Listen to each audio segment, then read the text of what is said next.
what? Just AI slop? How can people watch AI slop? People are getting lots of attention, building views, building channels, building huge audiences. Is slop going to eventually have a very positive connotation to it? Or, will people always have a little bit of a thing about it? Some of the things that I'm going to say here are going to be controversial. Some people will agree with this. Some people will not agree with this. Austin Armstrong, you've just written a brand new book called Virality. Can you tell me more about it? Yes, I made it so that I could do this. Love that. That's so cool. Okay, I'm definitely going to try and do that with my next book if I ever write one. So cool. I'm so ingrained in going viral on social media that I designed the book with the intention that everybody that buys it will put the book up in front of their face and take a picture of it, covering the top part of their face with my face. And so it's good. It's so silly. It's really dumb. No, I was inspired by Seth Godin and some amazing. All marketers are liars. Kind of his face on the bottom of it with the Pinocchio nose. It's just great. Learning from the greats. But no, the book is 20 years in the making. I've been doing social media marketing for over 20 years at this point, since I was 14 years old.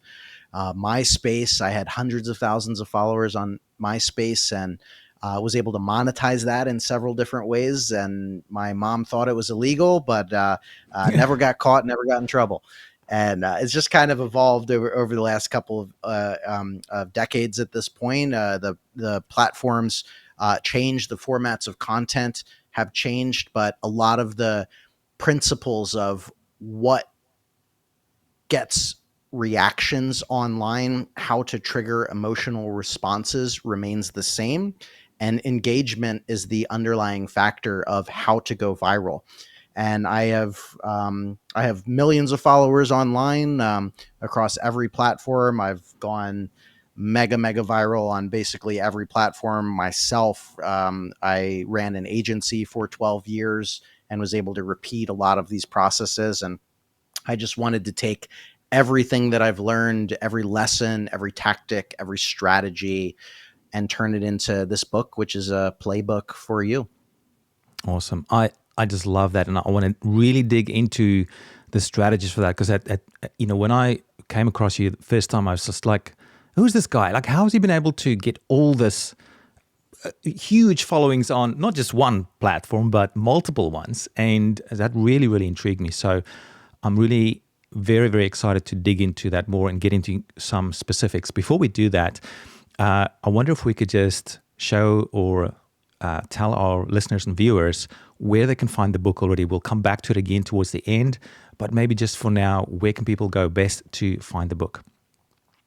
Yeah, the best place is going to be on Amazon. If you search for Virality with an exclamation point, because we discovered if you just search for Virality, it autocorrects to Vitality for some reason. But if you search for Virality with an exclamation point, or you search Virality Austin Armstrong, you'll be able to find it easily on Amazon. Whatever Amazon country that you're in, just go to your native Amazon website and you'll be able to find it from there. Fantastic. I also noticed that, if you just search for your name, Austin Armstrong, it also comes up as the first result. And I just noticed this shows up as the #1 new release in internet marketing. I'm not sure if you noticed that already as well, but this is now, at the time of the recording, it hasn't even been released yet. So that is pretty cool. So well done on that already. Thank you. I'm blessed. There's been a lot of hype behind the book. There's been a lot of early adoption. I'm just truly blessed to be able to build up an audience that not just follows me, but believes in the principles and the practices in this. And I'm just excited to see this new journey in my life as an author and see how this book really helps people. Awesome. Now, you've already mentioned a little bit about your background and how you got to write the book, but I want to dig a bit deeper into your origin story, because you've had this really wild arc of, experience going from young kid on MySpace and now to seven-figure entrepreneur and author of Virality. What were some of the standout moments for you leading up to, I guess, today? Yeah, it's a great question. So I don't know what originally intrigued me about social media marketing, because when MySpace was around, it was really the first platform, and there was no societal push of this is a path in life that you can follow. I think probably it had something to do with my parents being divorced and me trying to seek validation online, because I was going through some stuff as a teenager in the real world. And so I sought refuge in the online world. And these were very transformative years for me. When you're that young, your prefrontal cortex hasn't fully developed, you're very impressionable, and when you get that much validation from an early age, it really sticks with you. I was never a good student. I had ADHD. I just didn't like school, and I just fantasized all day as a daydreamer, just waiting to run home and grow my following on MySpace. And so those were just so transformative of like running home, joining AOL Instant Messenger group chats with other people that were interested in growing their following on MySpace as well. And we just grew each other's following, and that turned into multiple streams of income. I had a really intelligent friend that was a software engineer, and we built a tool, an early software tool that helped other people grow their followings on MySpace as well. So self-reflecting, I was a SaaS founder at age 14, 15, which is kind of crazy, but I was paid to Wow. do email lead generation. I was paid by local bands to promote their shows, and t-shirt companies. And I was making all of this money, and it was a really amazing experience that I always wanted to have. The problem was that after MySpace kind of disappeared, Facebook was there, YouTube was there, but I didn't have anyone in my life that said, keep going. This is a career path. You can continue to do this. I don't think anybody knew that this was going to be a path, um, and a sustainable business model. Um, so there was downtime in there. I was still active on social media, but it really took several years later, about now 13 years ago, or 12 years ago, when I moved out to California across country. And that's when I stumbled into a internship, an unpaid internship at a video marketing agency that specialized in YouTube marketing for the behavioral health space. So, working with doctors, psychologists, therapists, addiction treatment centers, and professionals. And I really loved that. I loved working with that clientele to get their literally life-changing information out of their head into content that was resonating with people, and saving their lives, meeting them where they were at. And so I worked my way up from being an unpaid intern to a paid intern to a part-time employee to a full-time employee. I was working as a bartender and a server until I ultimately was able to go full-time in that company. And that company failed, but the lessons that I learned from that experience was so impactful. And my boss was actually a mentor of mine. He invested in sales training for me and sending me to conferences all across the country, and paying for coaching to for people to coach me, to level me up. And when that agency shut down, uh, I said, I want to start another agency, a more traditional business model agency. Will you be my partner on this? And he said yes. And he didn't even want to be 50-50. He said, I want you to be the controlling partner. I want you to take control of this. And to have somebody that's believed in you for so long and said, you take the ship, was a very impactful experience for me. So my boss became my business partner. And that's when I really started to grow my personal brand on social media, because I wanted to practice what I preach. And I saw a big problem with a lot of social media marketing agencies that they said that they did this. They said that they help people and offer it. But when you look at their own social media, they weren't active. They didn't have any growth or success. It was all trust me, bro. I took in that to the analogy of, are you like, if you're going to hire a personal trainer, are you more likely to hire the out of shape personal trainer that's not doing the work themselves? Or are you going to hire the personal trainer who's in great shape, who's on a meal plan that you aspire to be like? I wanted to be that personal trainer in the social media landscape. And so all of our clients came from our organic social media marketing strategies, and I grew that business to multiple seven figures. We had a very successful agency until I got burned out on it, to be honest, because I was in the agency world for 12 years. But that was the catalyst that really allowed me to start to grow my personal brand. And I took it from one platform to another platform to another platform, and realized that there's just repeatable processes across every social media platform, that when you figure out the little nuances, you can apply those repeatable processes and have repeatable success. Wonderful. Just one thing. When did you start your personal brand? Which year was this?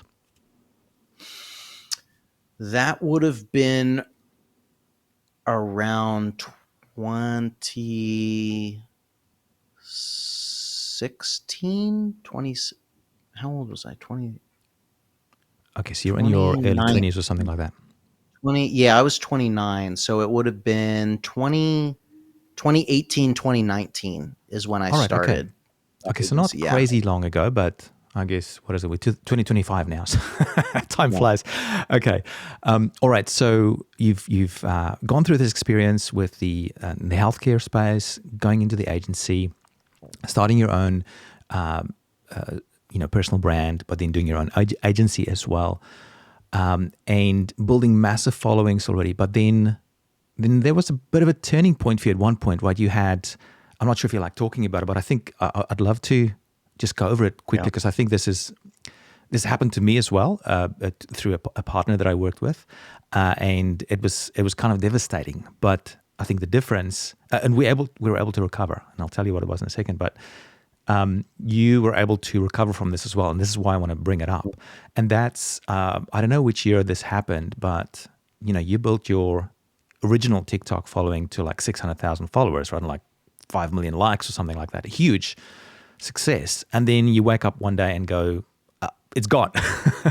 Right. So tell me about that experience and how you recovered from that. Because it's one thing, building something up, and that's great, nice, you have a success, but then boom, getting smashed, but then rebuilding it back up again, because you didn't give up. You went back again and rebuilt it back up again. I think that's a cool story to tell.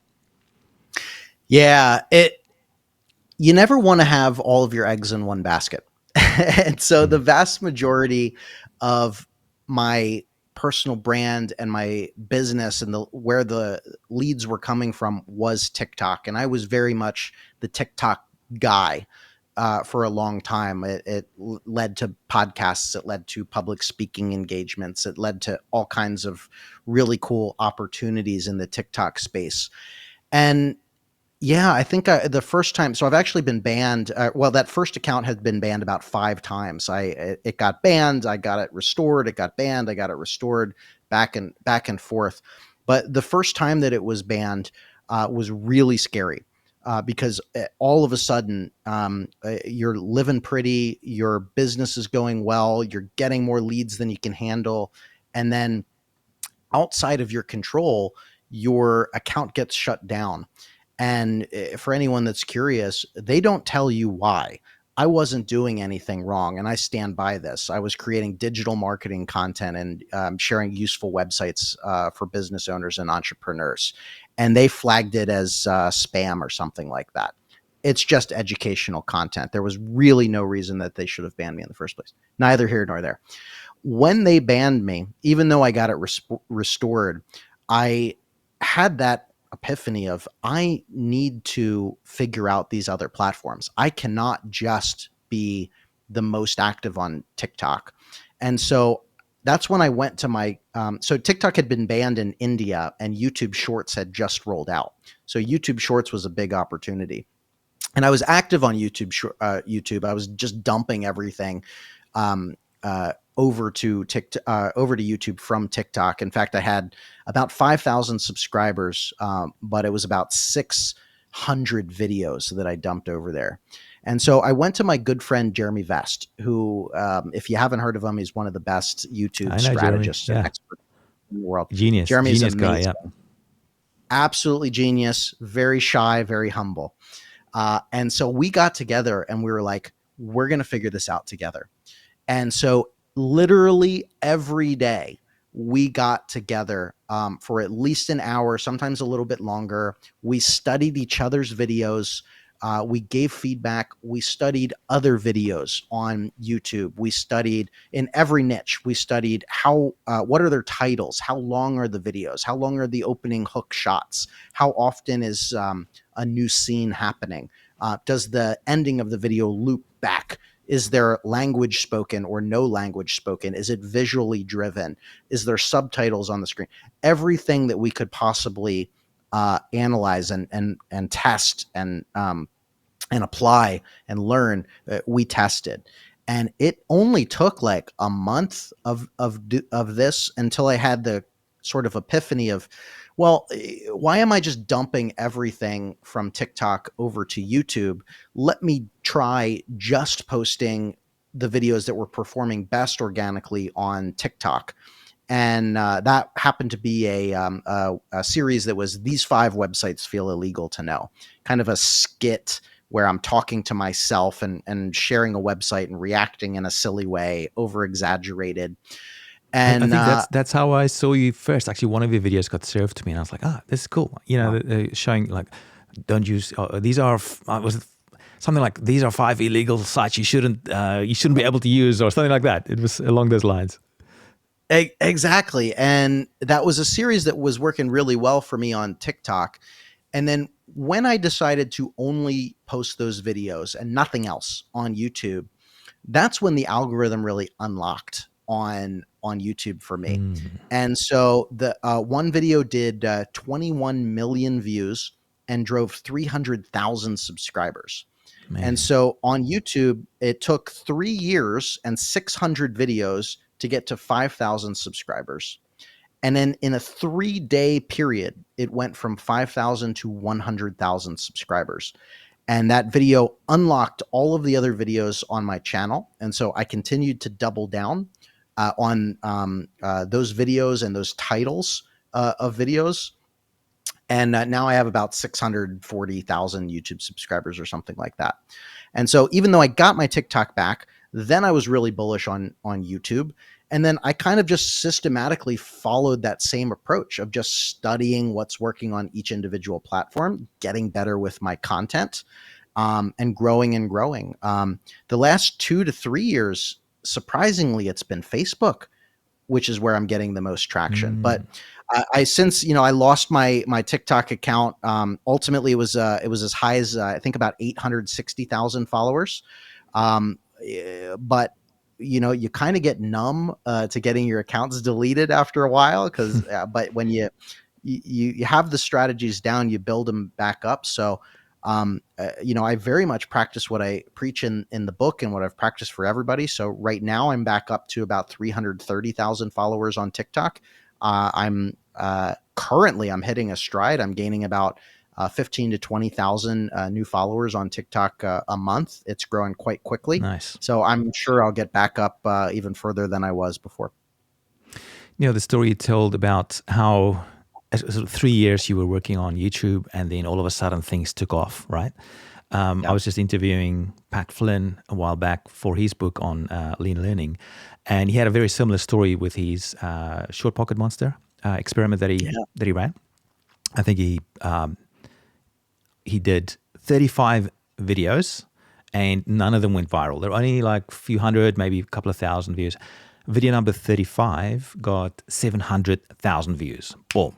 and then all of a sudden his channel got unlocked. Yeah. And it sounds like you had a similar experience there, just like, so it took you a bit longer, 3 years, but then all of a sudden something unlocked and boom, you went viral, and that changed the whole trajectory of, well, your YouTube channel, but by the sounds of it, everything else as well.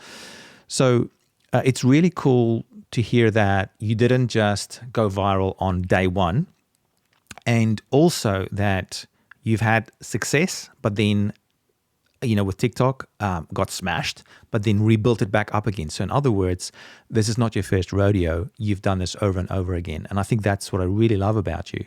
So I wonder if we can switch gears a little bit here, Austin, because I really want to get into some of the nuts and bolts of some of the things you talk about inside your books. I think I haven't read it because it's not released yet at this point. So I'm really looking forward to get it. I've got I've pre-ordered my copy, so I can't wait for the release date.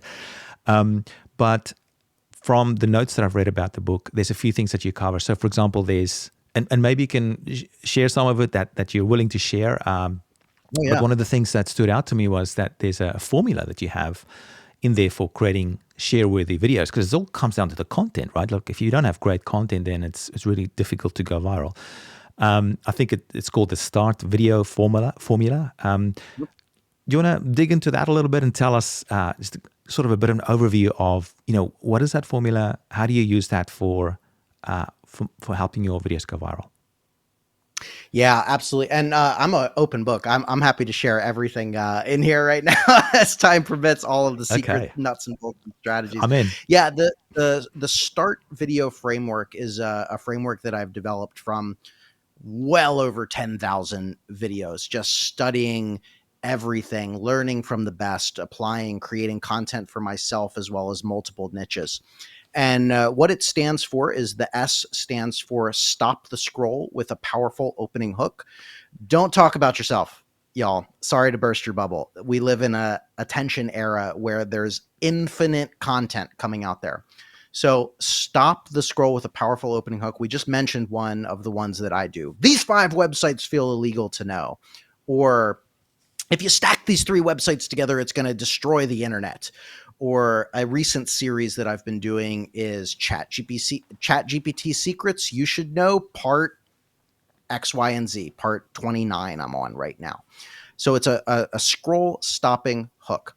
The T then is talk about a problem that's associated with the opening hook.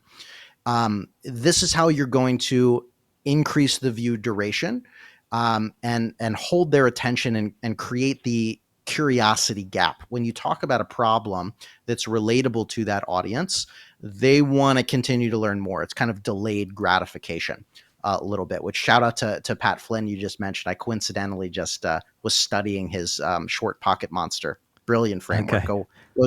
Go study his framework. So stop the scroll with a powerful opening hook, talk about a problem. The A stands for align with the audience and build authority.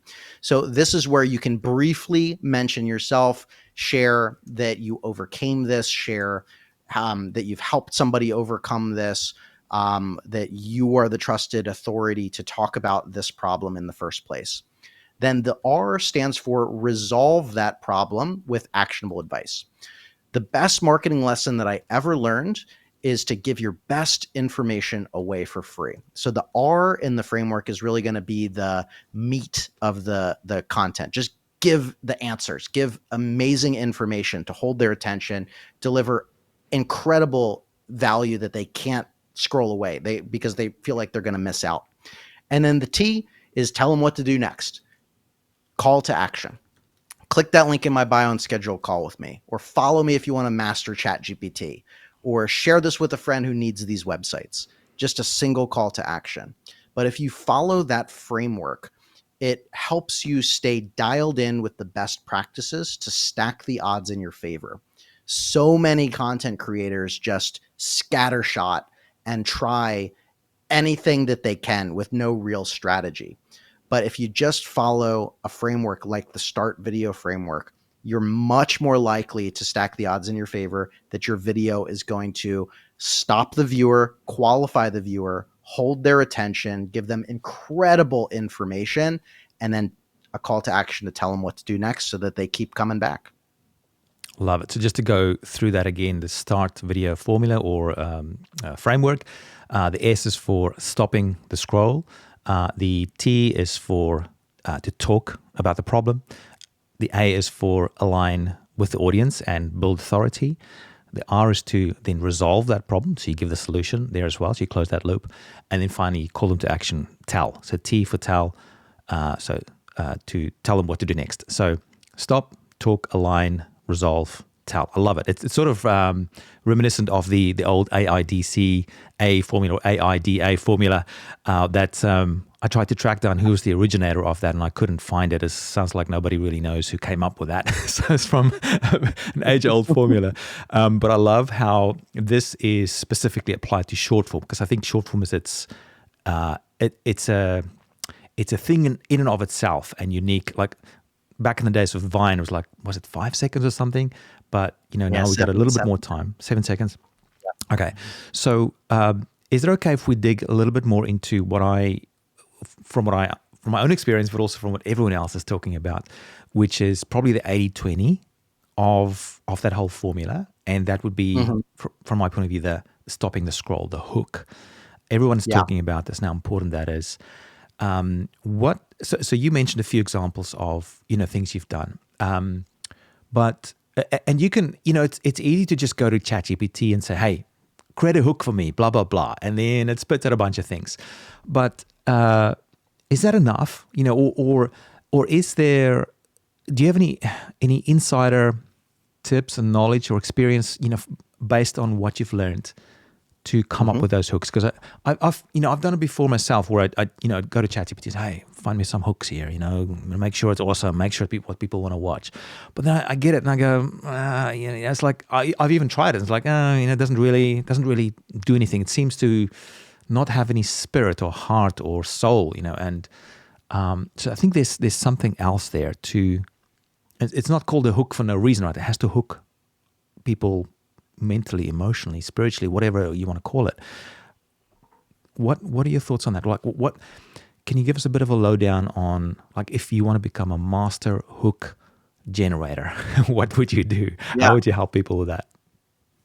Yeah, so it's a great question, and there's a couple different rabbit holes that you could go down. So opening hooks, the point of it is like a newspaper headline, and it doesn't just need to be text. It can also be visual. So there's a lot of visual examples of powerful opening hooks.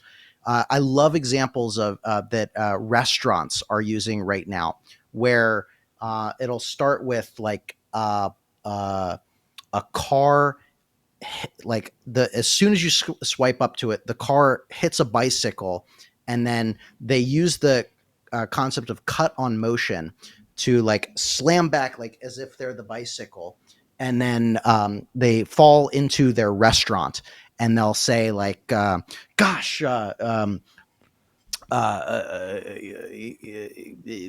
people are beating me down to get my pancakes," or something silly like that. But it's so compelling from a visual standpoint that you're like, whoa, like literally the first 1 second is a car crash or a bull kicking someone, or someone another restaurant example of throwing water in someone's face and then running into the door and having the people that you just threw water on, like banging on the glass door, and the person on the inside saying, "People are banging on our doors to get my XYZ pancake." Nice. So like there's a little storytelling. So there's visual examples of that, something that immediately causes an intrigue or a curiosity gap. What's her name from Viralish? Adley is a master of this. Adley is an absolute master of this, where the first frame is like, I love studying her stuff because she's an absolute master of this. Of like, she'll be making a rack of ribs on a car hood, and that's the first frame of the image, and you're like, something is wrong here. What is going on? Or another example of like, I've held a hammer with a nail, and I'm about to hit the nail into a car tire on my car. And this is a opening hook that a lot of people use. Of everyone always says, "Hey, Dan, how do you change a car tire?" And my response is always, "I have no idea, and my name's not Dan, but I can show you how to do X, Y, and Z." And so there's the Mm, visual element there, and it brings you along. From a text perspective as well, you really want to elicit an emotional response. So you can say something that's a black and white statement, say something that's potentially controversial. Like I said, these 5 websites feel illegal to know. Of course, they're not illegal. I would, that, and that's probably why I got kicked off TikTok. Is to be honest, is saying a hook mm, like that, illegal, illegal, illegal. But it causes a curiosity to see what happens next. That's the whole point of an opening hook. Things you didn't know that prevent you from being successful, or if you do like the top 5 things that you're doing wrong in your industry, and you're curious, what am I doing wrong? You can hook from an emotional perspective, a positive emotion or a negative emotion, 3 things that will help you or 3 things to stop doing. uh, if you have some emotional connection there, and you are slightly over exaggerating your emotion, your personal emotion and tone of voice, that can stop the scroll, or the visual element. So there's a lot of different things that you can test, a lot of different rabbit holes that you can go into. You really want to focus on the top 2 to 3 seconds tops. The very first thing that they see or hear needs to capture attention immediately. Tell me, Austin, is there a way, or do you sometimes, or maybe every time, test your hooks before you actually create them in the videos? Like, for example, you might come up with an idea, or even ChatGPT might give you an idea, or you might get the idea from somewhere else, wherever else, and you, hey, that looks cool. Do you test it before you publish sometimes, or do you? I guess my question is, the tricky thing is to know beforehand whether your hook is going to work or not. Mhm. Do you have any methods or ways for kind of like having a magical power to know beforehand whether, if you're going to use that hook in your video, whether that's going to help you increase your chances of going viral? Because ultimately you only know afterwards, right? But is there a way to increase the probability that the hook that you're working on is going to go viral? And like, are there some emotional milestones you can look for? Some trigger points? Mhm. Can you run it past your family? That sort of thing. What's do you have you done anything like that before? Or is it more like an intuition that you feel about it when you design a hook? It's a great question. There's it at this point, it's a little bit intuition because I've done it so many times. But there are some very practical things that anybody can do right now to test those opening hooks. So the first thing that you can do is on Instagram specifically, there's a feature called trial reels. What trial reels are is it will send it to an audience that does not follow you. The video does not display on your grid, and you can post as many trial reels as you want. And so you can have the same video with 5 different opening hooks and post them all as trial reels, and see which one gets the most view duration, uh, um, and which gets the most engagement and the largest performance. And then based on what that winner is, then you could distribute that to, you can send it to your grid and your feed, and send it to your audience on Instagram, and then use that to repurpose the video across all of your other social media platforms. You can also do this on TikTok. TikTok is a great place, because of how their algorithms work, to test content at scale. They have a fantastic deliverability engine, and nobody really cares if you post the same video. They're not even going to see it if it doesn't perform that well. So you can do that same video, 5 different opening hooks on Instagram trial reels, but also on TikTok. just post it as a normal video. TikTok will show you which is the top performing one, and then you can private the rest of them if you want, or you leave them up, whatever you want to do, and then use that winner to post on your YouTube, on your Facebook, on your LinkedIn, on your Instagram, if you're not doing trial reels, any other platform there. Those are two that I actively do from an organic perspective side of things. Another option that you can do, I have done this in the past. I don't actively do this. I know a lot of people do this from a YouTube thumbnail perspective, but you could leverage Facebook ads with a very low budget to see which is getting the longest view duration as well. So you can put up all 5 of those videos in Facebook ads and just do a video view campaign. So it's going to reach the most amount of people, and just look at the analytics of which variation got the longest view duration. So which one made it past the opening hook and continued to watch for 25, 50, 75% of the time.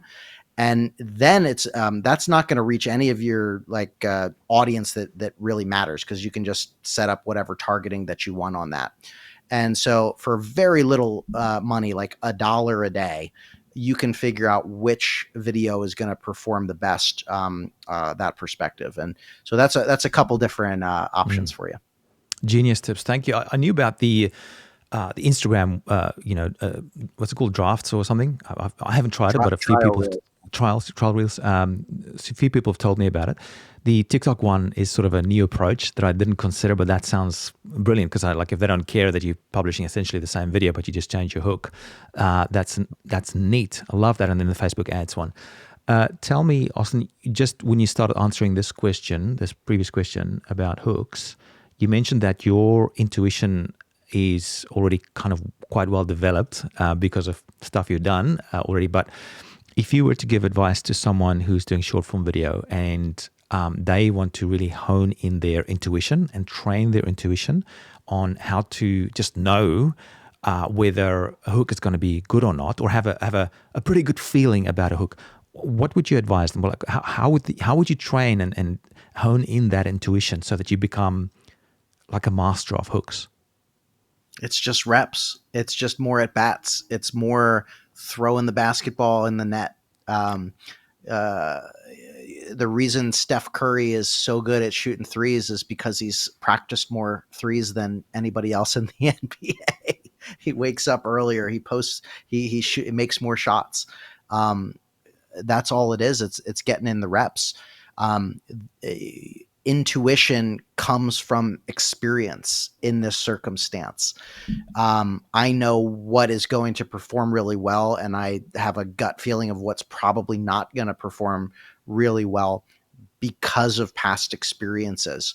And so you just got to get the reps in. The good news is when you're just getting started, nobody really sees your content anyway. It just won't perform that well unless you're really lucky. Just you, your mom, and your best friend will see your content. So that's when you get those reps in. I mean, 20 years to become an overnight success on social media. People don't see all of the hard work, the countless hours of content creation that just fell flat on its face. But every video, every post is a lesson learned if you have that analytical mindset of studying, like, okay, this didn't work. How can I improve by 1% on the next post? How can I test? Like, maybe the opening hook is bad. Maybe my background's bad, so the visual element is not the good first experience. Maybe my tone of voice is too monotone. Maybe I'm talking too slow. Maybe whatever. It doesn't. It's just the more reps that you get in, and the more that you look at how everything is performing over time, just builds that intuition. I'll give you a quick example that the ChatGPT Secrets You Should Know series is performing really well for me. I did a video that did about 1.6 or so million views on TikTok, where I show how to get a prompt to use a vibe code platform to launch a software. A different software company, a vibe code software company, wanted to do a brand deal. And I said, let me remake this video for you. Do you trust me? And they said, yes. And so I remade that video, but for them. And I posted it yesterday. It's over 200,000 views on Facebook. It's over Nice. 17,000 views on YouTube. It's over 10,000 views on Instagram. It's over 12,000 views on TikTok so far. And it's going viral because of experience. I've gotten in the reps. I knew what video and what hook and what structure and how to format that video that would perform really well. And that's just because I continue to create. And then you can replicate that success. Awesome. Austin, I want to switch gears a little bit. And just as we approach the end of the call today, I want to cover a couple of things that are related. And then we'll point attention back to your book again. But the first one is this whole idea of AI slop. Now, I know you're founder of Syllaby, and you've had quite a bit of resistance from people, but in saying that, you've also had huge success with Syllaby. Tell me, and also the conversation about what people used to call, or they still call it, AI slop back in the day, which is like not that long ago, a year, 2 years ago. The conversation around that it's changed a lot. Like at the beginning, it was like quite a negative thing. Now the conversation has changed a lot to more towards, hey, this AI slop is actually working. It's actually, people want to watch it. People are getting lots of attention, building views, building channels, building huge audiences with was used to be known as AI slop. I was just going to ask you to give me an update on that, because you're really in that space. And if you can also, like this, I've got a follow-up question on that's dealing with trolls, a more general sort of question on that as well, but also because that's sort of been together for you, those sort of things. But with the AI slop, where are things at? What are your thoughts on it? And what's the future of AI slop? Is slop going to eventually have a very positive connotation to it, or will people always have a little bit of a thing about it? Yeah, I love that question. We are in the middle of a technological evolution when you really look at it. And every time there's a technological evolution, there's resistance to people who fear change. And I'm going to just, some of the things that I'm going to say here are going to be controversial. Some people will agree with this. Some people will not agree with this. And that's okay. You can choose whatever path that you want to go down. But it's so clear to me that we are in the middle of a shift.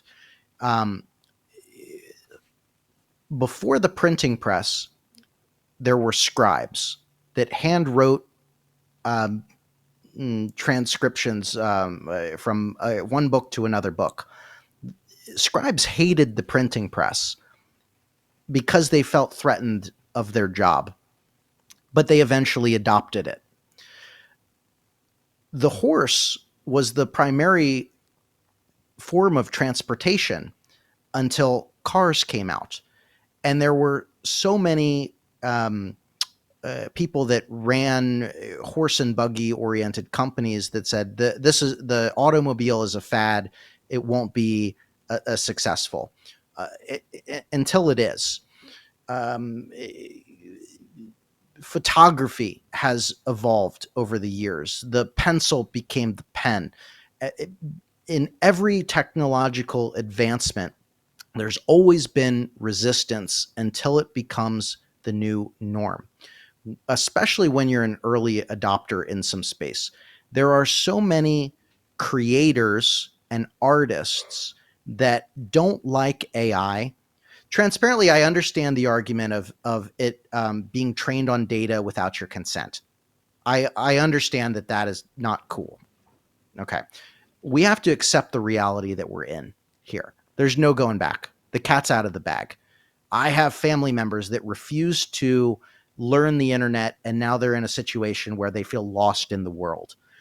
You have a choice to make of, you can be mad but still accept the situation to provide yourself with a better life, to put yourself ahead and not just be mad and just sulk and hope things go back to the way they were before, because they're not going to. They're not going to go back. You have to embrace AI. I don't care what your perspective is. You can think that I'm wrong. I don't think that I'm wrong. I'm placing that bet. And so when you look at how like AI slop in the form of video creation, right? I made that conscious decision. I was a marketing agency owner that outlined content strategies, wrote video scripts, went and shot and edited videos for my clients, and then managed, scheduled, and published to all of their social media accounts. And I was very interested in this AI wave, and I saw all of this happening. And I made a conscious decision of, do I sit back and wait for this to disrupt my company? Or do I lead head first into the storm and try and be a pioneer and figure out how we can automate with software and AI everything that I did at an agency to help me help more people? And that's exactly what I did and why I created my startup Syllaby. But we've helped way more people. As an agency, I could only support 20 clients at a time, get their expertise, their vision, their story, their idea out there into the world. With AI and with software, I can now help thousands of people every single day. And we continue to grow and we continue to scale. It's getting better and better. It's helping people become monetized and make their first dollars online that they never thought was possible before. It's generating leads for their business. It's saving them money and saving them time. It's helping bring ideas to life that they never had the funds, the time, the capacity, the know-how to get their idea out there. I talk to a lot of artists in this space as well, digital art. Again, I understand it was not cool for the models to be trained on your art style or popular art. I understand that. Where does art come from? Does it come from your idea, the divine intervention of how you get that idea, or the tool used to execute on that idea, the instrument used to execute on that idea? I believe that art and content comes from the idea, from you, your perspective. AI is just the new tool in this technological advanced era to execute on your idea as a human. AI is not replacing people. AI is empowering people. The only person that will replace you is the person using AI. And so you can sit back and complain that AI slop is taking over the internet, or you can embrace it and get your vision out there and still create content and use AI from a topic research perspective, a brainstorm buddy, multiple steps along the process. And we also have to remember that good content rises to the top based on human engagement. It doesn't matter if a video is generated with AI or you made it and you slaved on it. I'm sure all of us listening and watching have spent countless hours watching a video or creating a video that utterly bombed. And then we just recorded something on our phone really quick that performed really well. Good content rises to the top no matter what, because it resonates with somebody. It provides them with education, entertainment, edutainment, some sort of value benefit to them. And so it's only getting better and better. That was a long-winded rant though, but I had a lot to say on that subject matter, but That's where I'm at. Well, I was just sitting here listening because I didn't want to interrupt you because I can tell you're very passionate about it. And I just want to say that's one of the best ways I've heard someone describe this whole thing that's happening, because we're all new to this. Like, really, it's such a new thing for us, and I think as humanity, we're not quite sure yet how to deal with it. But what's been really interesting for me, especially running Voobly as well, at the beginning when we were just getting started, we actually had quite a few users sending us slop videos, and it's like, no, I don't want clients like this. And then as time progressed, it's like, oh, hang on, this slop thing is actually, the videos are becoming really good. And just recently, I interviewed Simone Ferretti. I'm not sure if you know him. He's actually helped me with the lighting of my studio. If you like my lighting of my studio, it's all because of Simone. But he's just run an experiment this year. He started in February 1st, and so it's 8 months now since then. He built a brand new Instagram channel from zero to like over 80,000 followers. Wow.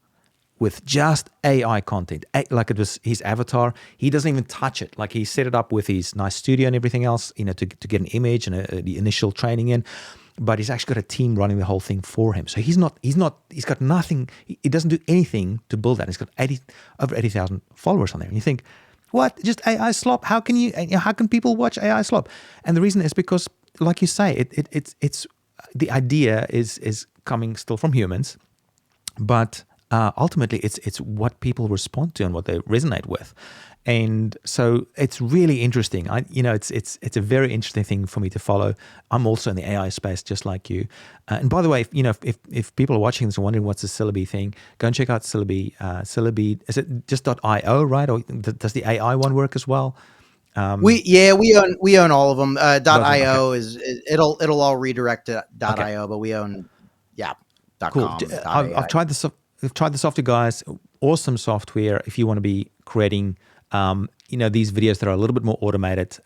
Possibly, I'm assuming you can upload normal, non-AI generated videos as well. But go check it out, Syllaby .io or .ai. As we wrap things up, Austin, I've got one more question that really intrigued me about you, and that is, I was listening on another interview that you did with someone else, and you talked about this. You've been getting quite a bit of resistance from some folks and people just trolling you, especially on this topic. But if we could generalize this a bit, because as a content creator, trolls they can be really annoying, and they just know how to say the right things to just, as we say in New Zealand, where I lived for a while, they rock you up. They rock you up in the wrong way, and you just get all fired up. And it can be quite devastating for some people. But you, on the other hand, you've been able to use that as fuel. And you even, I think you said that you love trolls. Can you, as a final thing to talk about, can you tell us how you deal with trolls, how you use that as positive energy to help propel yourself forward? And then we'll close things off. Yeah, I love this. I actually, it's sitting out in the kitchen. I actually just bought a shirt that says "Troll the Trolls." So, trolls are inevitable online. Welcome to the internet, folks. I understand that everybody has a different capacity of dealing with negative comments online. The first thing that I'll say is, it's very oftentimes never a personal attack to you. It is a self-reflection of a personal insecurity that person has. I feel empathy for the person that has no better time in their day than to write a long-winded argument of why their personal anecdotal experience outweighs my perspective. Let's just say that. So have empathy for these people, because they have nothing else going on in their life that they have to dedicate their time to pointing out a flaw or saying you're wrong, or etc. Out of the way from the emotional perspective there, all that these platforms care about is more engagement. They don't care if it's positive engagement or negative engagement. They just want more engagement. And if we think about from a human psychology perspective, it's much easier to elicit a negative emotional response than it is a positive emotional response. If you see a piece of content that brightens your day. It's a happy puppy. You might click like and then scroll on. You're not going to spend a lot of time with that content. But the moment that you elicit a negative emotional response, they're going to spend more time on your content. They're going to leave an anger emoji, which is the same weight as a like. And then they're going to run down to the comments and they're going to validate their opinion by leaving a comment and then finding everybody else that agrees with your perspective in your worldview, and then continue to comment and respond and respond and respond. Think about this in like another perspective of, we go to a restaurant that's perfectly fine. How likely are you honestly to leave a 5-star review? If it's just as expected, it's pretty decent. I don't leave a 5-star review every single time that I go to a restaurant that's as expected. But if something really negative happens to me, like I was at a bar a couple weeks ago, and it wasn't me, but I happened to be sitting next to a drunk guy that was arguing with the bartender. The bartender threw a drink in his face. I got wet. And the bar manager came out and said, "No, I'm not comping anybody's drinks or food. I'm sorry it happened. We're going to talk to him." You bet your butt I went right to Google and wrote a negative review immediately. It was the first thing I wanted to do, to let other people know about my experience in there. And so I leverage this knowledge that it's easier to get an emotional response, and that will lift my content up. And I have a fun time with this. So going back to my series of like, these 5 websites feel illegal to know, I will hold my phone up and show a URL, and right below it, I'll plant a little folder. And in that folder, it will say something strange like Donald Trump NUD ... And I'll have it linked to OnlyFans. So it has the little OnlyFans logo. And I don't mention it. It's just there in clear view. And without fail, every single time, someone will run to the comments and say, "Oh my gosh, what's this folder? Are we going to talk about that folder? I thought I was the only one that saw it." And it creates all of these comment strings. Hmm. They want to say that they got me. And so I will troll the trolls. You don't have to take it to that extreme. But I will mispronounce words on purpose. I will say black and white statements. And I know that the information in my video is really helpful. It's amazing information that's going to help a lot of people. And I know that trolls are inevitable. And so I plant these little Easter eggs so that other people that are not a right fit for me anyway are boosting my content up. Now, just like the opening hook, there's great visual things that you can do to elicit emotional responses. I've told like real estate agents, you're doing a house tour, just have someone in a Bigfoot costume just run from one tree to another tree in the backyard as you're showing the beautiful landscape backyard. Don't make any mention of it. Just let him be there in the background. That will cause an emotional response. Something that seems out of the ordinary, that you don't bring attention to, but that causes them to be intrigued and stay on your content longer. And I've been doing this for years, and it's just a psychological trick that will put fuel in the fire of your content. Amazing. It feels like we could set up another interview or several interviews just talking about this topic. Unfortunately, we've run out of time, and I want to keep this nice and tight for everyone who's watching or listening. Austin, thank you so much. That was such a cool interview, so insightful. I can see why you are where you are and the success you've been able to achieve. Thank you for those insights. And do you have any final thoughts for people? And maybe as you maybe go into the final thoughts first, and then we'll tell people where they can get the book again.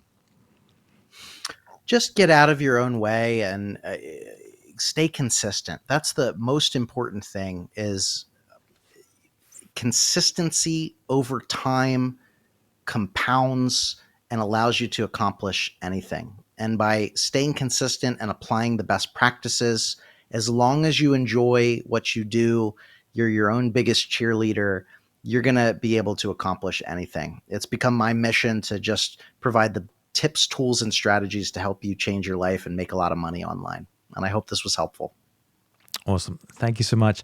So everyone, if you do want to get a copy of Austin's book, head on over to Amazon.com and search for Virality, but remember to add the little exclamation mark at the end so that it doesn't change it to Vitality automatically. I tried that a few times. So type in Virality and then it'll come up with Austin's book there right away. Click on it, check it out. If you happen to see this before the time that it gets released, it's only like $1, American USA dollar.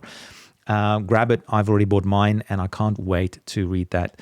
Austin, thanks again for your time and for your generosity. Appreciate it. And I wish you all the best for the launch of your book and can't wait to see where else you take things next. Thank you so much, brother. I appreciate the opportunity. Thanks for tuning in. If you want to grow your influence with daily short form videos, Voobly makes it effortless. Post everywhere, be seen everywhere. Try it free at voobly.ai. I'll see you in the next episode.